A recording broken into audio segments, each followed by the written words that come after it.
There was something that I wanted to briefly talk about um, that I had a thought of recently.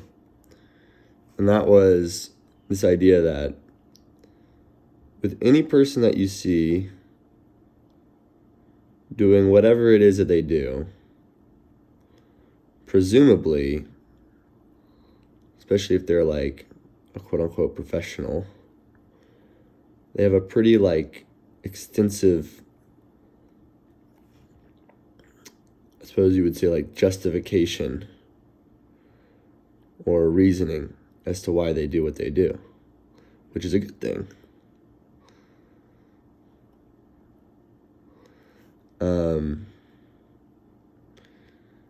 And I think that it's important that we are always questioning the reasons that we're giving ourselves for why we do what we do. And even if you don't really fully know the reason, it's cool to realize, I think, that we are always operating off of a reason.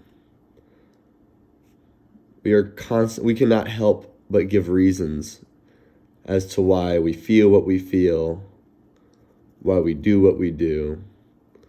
And even those people that have never put language to it,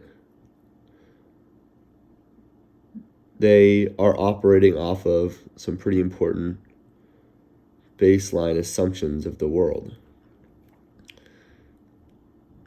Something that I really like to think about is questioning, what are my beliefs? What does govern and dictate why I do what I do? And the cool thing to realize is you'll never fully know. And also, it's always subject to change. Your belief system, even if you are self-described as a person belonging to a particular faith or a particular ideology, no matter what it is, as your life will change and people will come and go and your role will change, and maybe you get a different job, or maybe, whatever it could be, your outlook on life will change because the things that you do in life will change. And this is a good thing. This is normal. Because if I was to be the same guy, I would still be a baby. I'll just be a little baby. But now I'm in the part of my life where I get to sort of be an adult and figure out what that means, right? And no one really fully. It's very human. Adults were very, very adaptable. Very, what's the word? Versatile. Which makes that our identity is also versatile. But if we relate with anxiety towards that versatility, we may call it unstable or something like that. So a really big part of our mental health comes from the ways in which we relate to the inevitable change that will occur in our life. We could look at it and say, in despair, and lament the reality that all things change. Or, the way that I have found something to be helpful in my life is seeking understanding about my belief system. And also realizing that even if I do discover what it is that I believe in one moment, those beliefs are subject to change from day to day, hour to hour, year to year, whatever. And we can fool ourselves into thinking that once you discover something, you'll believe that forever. And maybe there are some things that we'll hold on to for a lot longer. But the truth is, given enough time, we will stop believing in it because, we'll die.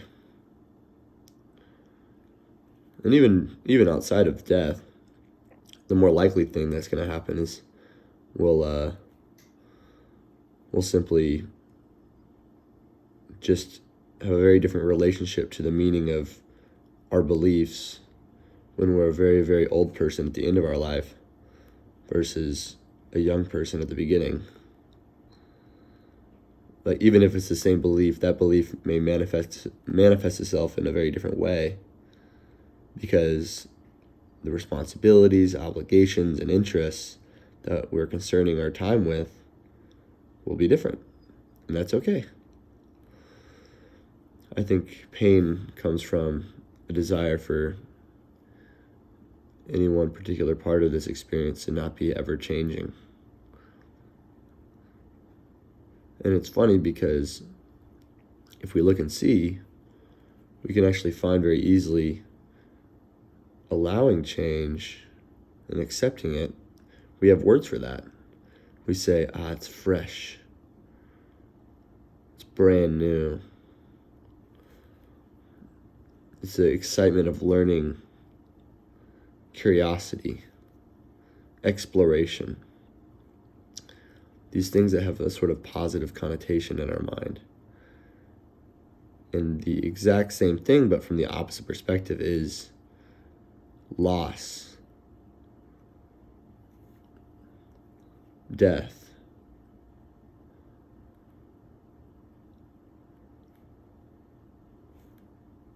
homesick. And it's not to say that those things are wrong, but we have to be aware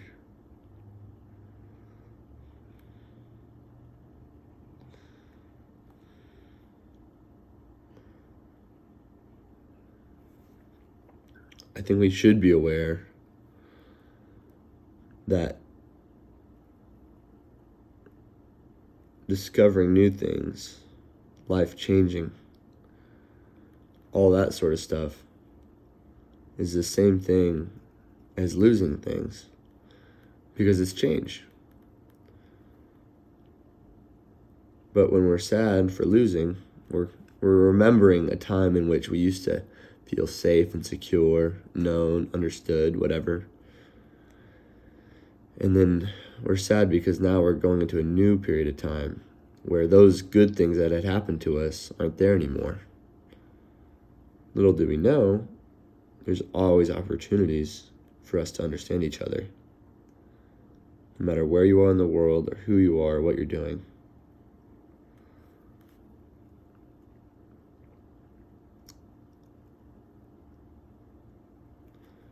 It does require that we let go of holding on to what we believe a little less tightly.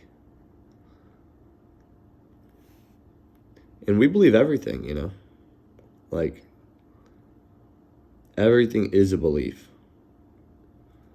Even a purely scientifically minded person who puts their faith in empirical evidence and replicatable experiments, which I think is awesome. But someone who places all their faith exclusively in that still is a belief system. You believe in that system being the right one. So I guess the point that I'm trying to make there is whether or not we are aware of it, we can't escape believing in things. So we can't opt out of that because it's just a part of being a human. We believe stuff. So I'm pretty interested in sort of discovering what it is that we believe and how that affects our behavior and how we relate to the world emotionally. Because I assume that probably belief has a lot more to do with our emotions, how we talk to each other, how culture manifests, than any sort of logical idea. We can logically believe whatever we want, or logically understand whatever we want. But that's going to be a lot less deterministic over the way we live our life when we compare it to deeply held beliefs about the experience of being a human and relationships. So I find that seeking that understanding and realizing that you can do that yourself, it's a practice that can be literally no one else can do it for you. You know, it's like trying to someone else walk your legs for you. You got to move them. You got to move those ideas around. You have to understand only from the inside perspective what it is that you believe about this world and what systems of belief are governing your behavior. And then it's up to you to decide if you want to keep those or not, or if maybe you want to try exploring new ideas.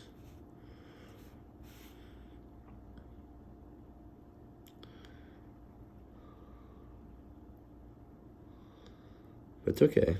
You can let go. I mean, you have to. It's always changing. I guess I believe that it's a lot more peaceful to live your life from a perspective that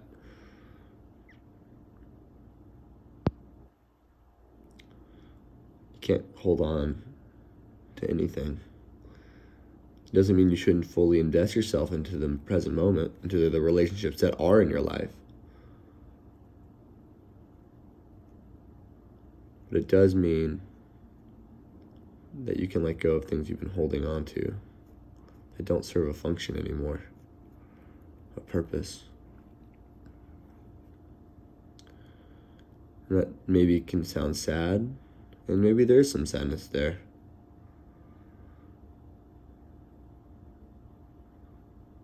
But that's okay. I think it allows to create access to great joy and peace. Not to mention appreciating what is right now.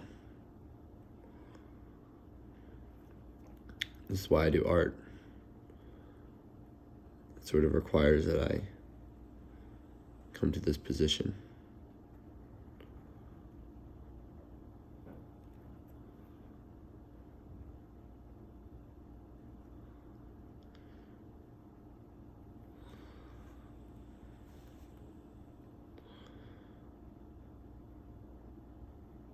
I love asking the question of why I do art. Why do I do art? Totally different way of experiencing the world when you're doing it. When you're in this mindset of just exploring the page like the way I'm doing it, it's genuinely freedom. I don't think there's many things that we can do in our life that bring freedom in the way that art brings freedom. I'd rather do this than travel to most places. Even if I were to travel some new place, I'd bring a sketchbook with me and do this. And of course, like, not bashing travel. I guess my point is, we often believe that freedom comes in the external world telling us that we are free. But that's not true. Freedom is an experience that is lived inside of us. And when I'm on this page, given this particular two-dimensional service and this particular tool, what happens is the complete freedom to move across the surface in any direction that I want. So now the only thing left to do is to discover what it is that I want to do. How do I want to move across this page and express myself? Most people, if you gave them the opportunity to express themselves in any way that they want to, they would become paralyzed with anxiety because they haven't had the opportunity to practice expressing themselves in any way that they want. So that makes sense. And I meet a lot of people that are like that. They've never had the opportunity to express themselves however they want to, which is why I think more people should take up some sort of art form. Not as a sort of disciplined thing, but just to understand that that is a thing you can do with your time, and it brings freedom. It brings genuine freedom.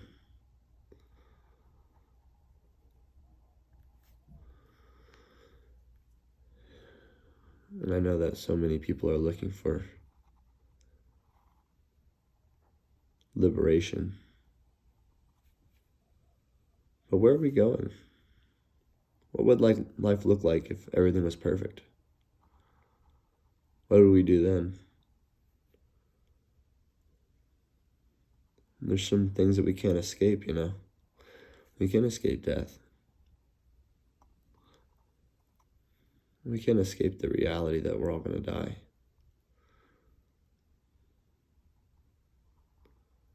And that's true. So what are you going to do? How often do you run from that feeling?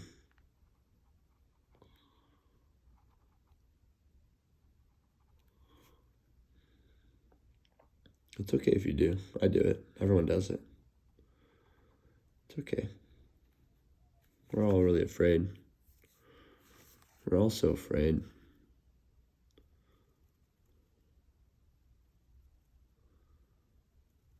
But isn't it cool to realize that you can love that?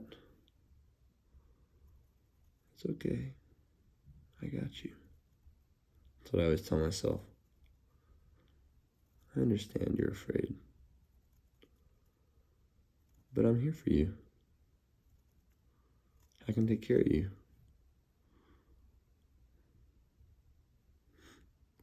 Some of us have never had someone say that to us before. We don't realize it's possible to care for something that way. But you can. And if it wasn't your parents, or if it wasn't some family member, and you like thinking about the world in that way, the secret is, it's up to you now. You're the adult in your life. It's time to start loving yourself. I don't know what loving yourself looks like for you. I think for me, it's a deep patience and curiosity about what I'm really feeling.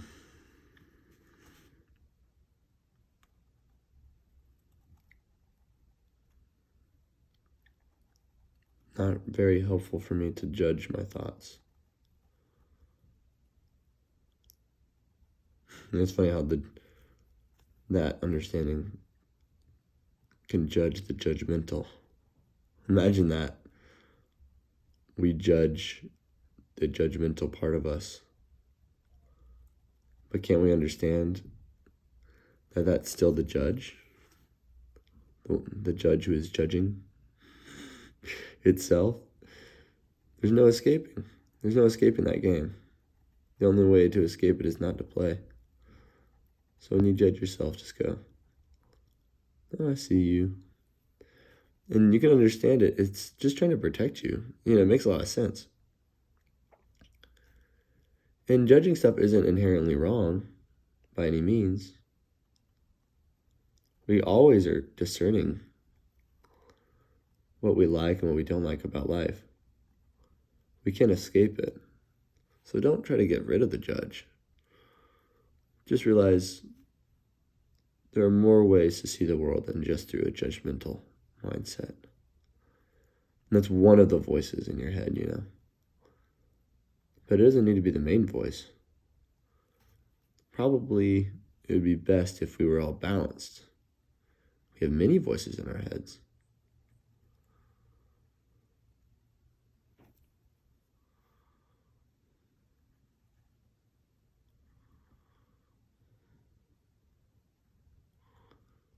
Many voices.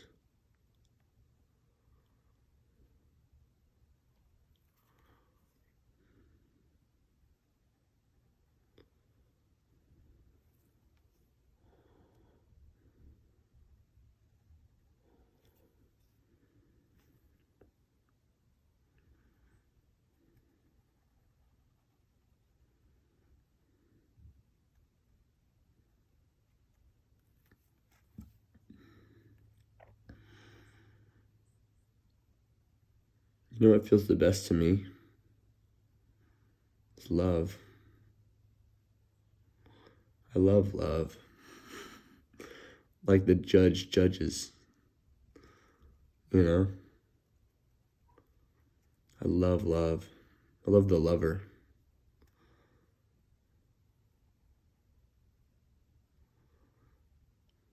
And it feels like that's the best part of me. The love part. Because I love it. You can trust that part, you know? But, you know, we can get carried away. The love, I mean. That's why there's also this sort of truth seeker part of me. I don't know what to call him. Yeah, but truth and love going together is so important because it gives it a maturity, that love of maturity and a protection. Because the love by itself can sort of be naive. It can get itself a little lost, just doing whatever it wants. But when you want truth and love to exist at the same time, that is a recipe for success. All the happiest marriages I've ever seen are based on that principle. And I think truth has to guide love.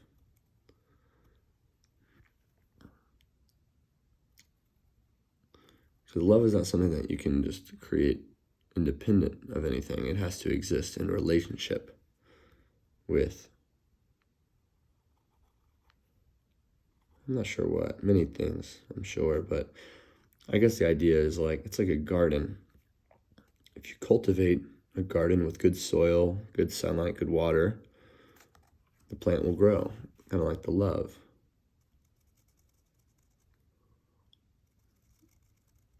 But you can't just make a plant grow. All you can do is give it the right conditions. Like love. You can't force love, but you can build a little home for it to live in. And if you build the environment, probably the love will follow. So I think there's truth and discipline that help inform that sense of love.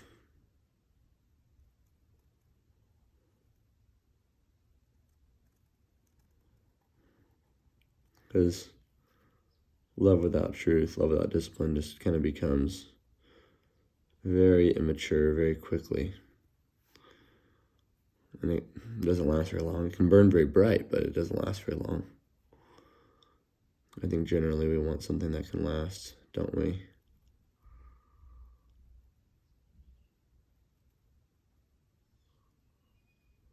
We do like things that last.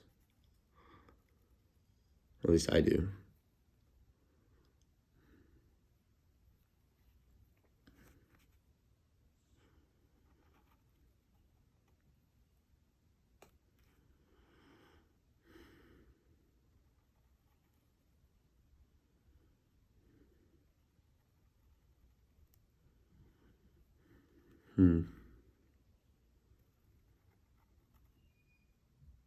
I love art.